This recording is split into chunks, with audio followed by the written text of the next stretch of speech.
হ্যাঁ ঠিক, এটা হচ্ছে কাটোয়ার বিখ্যাত খেপি মা কালী, তার মন্দির। চত্বরটা আমি দেখাই আস্তে আস্তে। তা আমার মেয়ে এবং আমার স্ত্রী, এদিকে তাকাও। ওরা ঠাকুরের কাছে এসছে, ঠাকুরের কাছে পুজো দিতে এসছে। খেপি মায়ের প্রতি বিশ্বাস আছে? এইটা মায়ের মূর্তিটা এখানে তৈরি হচ্ছে, ভেতর থেকে দেখাই।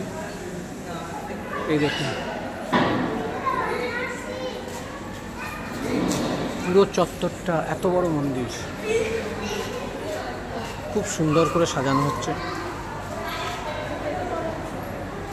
খেপি মার উপর বিশ্বাস আছে বলেই তো কলকাতা থেকে, লেক টাউন থেকে আসছে। হ্যাঁ দেখুন, দুদিন আগে থেকেই এটা ভোগ ঘর, দুদিন আগে থেকেই হাজার হাজার মানুষ এখানে আসেন। খেপি মায়ের প্রতি তাদের বিশ্বাস যথেষ্ট। চত্বরটা পুরো দেখাই, সুন্দর ছাড় দিয়েছে।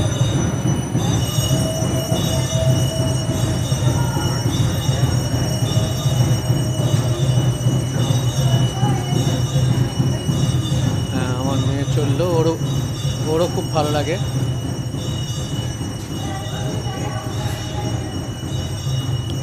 হ্যাঁ এরপর কোথায় যাবে তোমরা?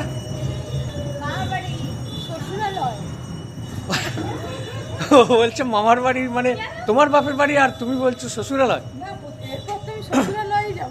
ও আচ্ছা, না মানে ফাইনালি হ্যাঁ ফাইনালি তোমার বাপের বাড়ি, তারপরে পিত্রালয়। হ্যাঁ ফাইনালি তোর মামার বাড়ি। এইগুলো দিয়ে সাজানো হচ্ছে পুরো চত্বরটা। আমরা যদি এখন দিনের বেলা, তো দুপুরবেলা 12টা, আমরা যদি সন্ধ্যের দিকে আসতে পারতাম তাহলে এর সজ্জাটা খুব সুন্দর লাগতো। খেপি মায়ের কি লিখছ? খেপি মায়ের মন্দির সুন্দর করে লেখা হচ্ছে। ওই আগের গলিটায় রাস্তা আছে। চত্বরটা পুরো, এই একটা বাড়ি এখানে খুব সুন্দর করে, ওই চত্বরটা কি সুন্দর সাজানো হচ্ছে, পুরো দেখাই। এইভাবেই সাজানো হবে।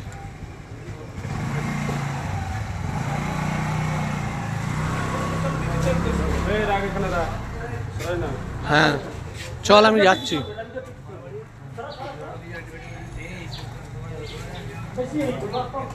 আরো সুন্দর করে সাজানো হচ্ছে, রাত্রের দিকে আরো ভালো লাগবে। লাইটগুলো টেস্ট হয়েছিল রাত্রে, মানে হ্যাঁ যাচ্ছি, দাঁড়া এটা শেষ করি।